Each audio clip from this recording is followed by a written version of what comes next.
All right. Hi, everybody. Today I want to talk to you about the history of endangered species because attitudes have changed significantly since Europeans arrived in what is now the United States. Now, keep in mind, as I talk about this, extinction is ecologically a normal process. But if you think about extinction rates, the what we call the background extinction rate was probably somewhere near or less than one species every 4 years. And now, as we've mentioned before, it's somewhere on the order of 3 to 4 species per hour. And as E.O. Wilson pointed out, extinction rates are probably 1,000 times greater. Now keep in mind that there were many groups of indigenous people that lived in North America at the time when Europeans first came to what is now the United States. And collectively, the population sizes of those indigenous people range somewhere from estimates from 8 million to maybe 100 million people, which is about a third of the size the United States is currently. So my point of that is it's not that the Europeans coming over and having people here was the issue because there were no people here before, because in fact there were large numbers of people here. But I'm no expert on Native American cultures and practices, but as a general rule, from my limited knowledge, it seems that as a general rule, the indigenous people that lived in North America at that time collected resources and did hunting that was much more along the lines of being a sustainable practice. When Europeans first came to what is now the United States, there were incredible numbers of natural resources that had already been exploited in Europe. And so when Europeans first came to the United States, there was no concept of extinction. Wildlife was so abundant that people just believed it would never be exhausted. And in fact, if a species ceased to exist in one spot, it was generally assumed that it could be found somewhere else and therefore wasn't a big deal, even if it was locally extinct. And so on the East Coast, you had these incredible hardwood forests made of trees like hickory and ash trees and other hardwoods. These were simply just burned for potash, and a potash is used for fertilizer. And so the way they make potash is they basically take a bunch of trees and they burn them, and often they'll soak them in water or something like that, and that becomes fertilizer. So they would basically burn all these trees and forests down to collect the ashes, and then they could send the potash over to fill the demand in Europe. And of course, these forests were sources of food for animals that lived there.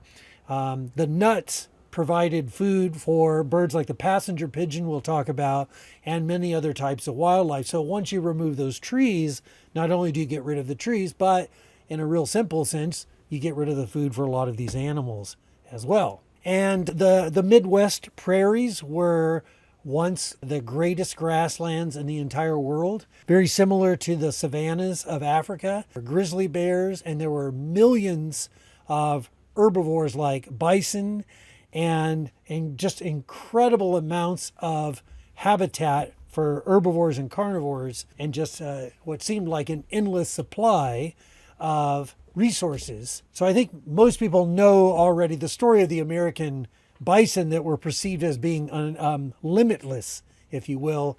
And during the 19th century, settlers killed over 50 million bison, some for food and a lot for sport. And in fact, the picture you see over here on the right is actually a large, big pile of bison skulls that are later ground up and then turned into fertilizer. And the fur trade was another huge issue. Over here on the left, you have these sea otter pelts, and the graph that you see over here shows pelt cells in the thousands in London markets. And then after you see this big drop beginning in the 1880s, that's when the population started to decline rapidly because of overexploitation. And in this picture, you can see these people just clubbing fur seals to death for their skins in Alaska in the 1890s. And so they really have very little means to escape on land, and people could just walk up and beat them to death with a club, as you're seeing here. In some places in the world, that practice still somewhat occurs, at least as of recent. So in 1913, a guy named William Hornaday wrote a book called Our Vanishing Wildlife. And the book, when it was published, the passenger pigeon had already been extinct in the wild. And he basically started telling the story of the disappearance of species and also the amount of wildlife that was taken by hunting. If you look at some of the numbers on the left, this is a record of game killed in a 1-year period in Louisiana. 3 million ducks, 3,176,000 ducks, 1 million quail, total game birds, 5 million game birds. And again, this is 1 year in Louisiana. 2,667,000 total mammals taken for as game. And he attempted to list all the species that were threatened with early extermination, is what they called it at the time. So the word extinction did not really exist. And it's actually kind of neat. If you Google it, you can find this ebook, Vanishing Wildlife by William T. Hornaday. I'll put a link to it in the description box on my YouTube channel on this particular video. So William T. Hornaday's book, Vanishing Wildlife, published in 1913, in that he lists 6 recently exterminated birds in North America. And a couple of these I'm going to go into a little more detail on. So the great auk was once found across the North Atlantic, but it's now extinct. It's a flightless bird, and it filled the ecological role of penguins. There are no penguins in the northern hemisphere, unless they're in a zoo or something like that, so not in the wild. But there's a similar bird that fills that ecological role in the north, and those are the auks. And there still are some auks, but not this particular species. You can see the reduced wings it has and looks somewhat like a penguin, and it was once found across the North Atlantic, but it was heavily hunted in the mid-1800s for feathers and for meat, and then for later on for oil and for the fat under the skin, which was also in high demand. And there was a colony that lived on an island that was protected from humans because it had these really terrible ocean currents. It was very difficult for humans to get there, and that was the last colony of the great auk. And it disappeared because on that same island there was volcanic activity, and it caused the island to sink, and so the birds were forced to new locations where they were easily killed, and that was the end of them. And so the final few remnants of the surviving population were taken by collectors, because museum collecting at that time was very popular. All right, the other one is the Labrador duck. It actually disappeared before we could really learn all that much about the biology of it. It did winter close to shore and along the Atlantic coast from North America, and the last specimen was collected in 1875. And so anyway, the Labrador duck was the first species found in the continental North America to go extinct, but at least that we know of. The passenger pigeon is also probably one you've heard of before. And the last passenger pigeon that died was in the Cincinnati Zoo. And her name was Martha. This is a picture of Martha, the passenger pigeon in the Cincinnati Zoo in her cage. She was the last passenger pigeon. So anyway, the passenger pigeon was once the most numerous bird on the entire planet. One flock could be a mile wide and 300 miles long, with so many birds in this group flying, and the area would actually get dark as if storm clouds were moving in, because these birds would be so numerous they would kind of block out the sun. They had all kinds of competitions to kill birds, and the winner was the one that killed the most birds. In one competition, a person killed 30,000 birds, and they were trapped, netted, shot, clubbed, and then burned. And they would put them in wooden barrels and railroad them to the East Coast as a source of meat. And if you've ever heard of pigeon pie before, pigeon pie refers to a type of meat pie, kind of like, a pot pie, or if you've had a pasty is another type. Those are a type of meat pie with some kind of meat in it and vegetables, and they're wrapped up in a crust, if you will. But anyway, pigeon pie, the main component of pigeon pie was the passenger pigeons, because they were so numerous. And so these birds were, again, once the most numerous birds on the planet, and they were completely exterminated within one human generation. The Carolina parakeet is one of the only native parrots north of Mexico.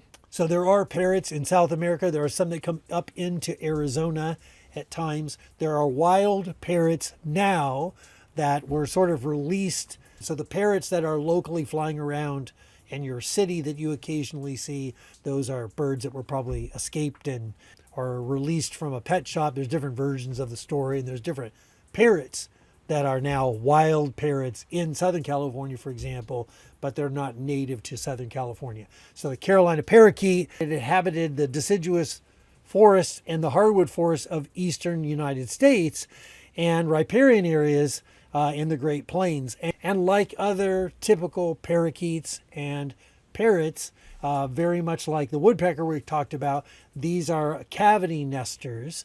And so they ate fruit and they laid their eggs in these cavities of these trees. Well, once the trees were gone, that ruined a great deal of their habitat. And it was also regarded as a crop pest. And so they were slaughtered in great numbers, like the passenger pigeons. And the very last representative died once again in the Cincinnati Zoo. So the Cincinnati Zoo seems to have a record, at least for having two of the last remaining animals of a particular species. This is the Eskimo curlew. And the Eskimo curlew, if you look down here, you can see the migratory path. And it was in the Arctic area in North Canada and Alaska, and then it would winter, and the winter range was in South America. So it would fly back and forth these incredibly long distances, and it would feed in the spring on grasshoppers and other insects in the prairies. And the population of these was devastated in just a 20-year period due to a combination of really three events that took place. First of all, after the passenger pigeon, the Eskimo curlew became a target for market hunters, and the Eskimo curlew during these migrations depended on insects and the native tall grass prairies. And in the late 1800s, these were being eliminated as prairies and being used for agriculture. And then the third factor that led to the extinction of the Eskimo curlew was the loss of spring food items in the Rocky Mountains. So there was a grasshopper, Rocky Mountain grasshoppers, that were in these large population sizes. And once those disappeared, that was in part the end of the Eskimo curlew. So anyway, William T. Hornaday did a lot of work on species that were disappearing. And in his book, he compiled a list of exterminated bird species by plume hunters. A plume is a type of feather found on a bird, and hunters would hunt birds because having feathers or parts of a bird, particularly on women's hats, was very popular in London in the early 19th century. And there's a very good book that you might want to check out in all your free time that's coming soon when class ends perhaps, called The Plume Hunter by Renee Thompson.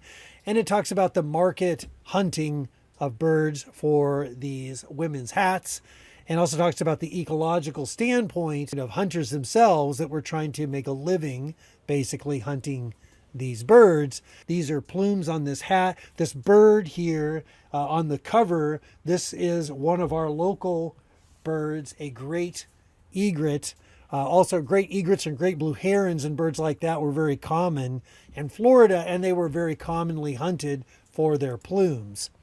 And here's a picture showing 1,600 hummingbird skins that were collected being sold at 2 cents each.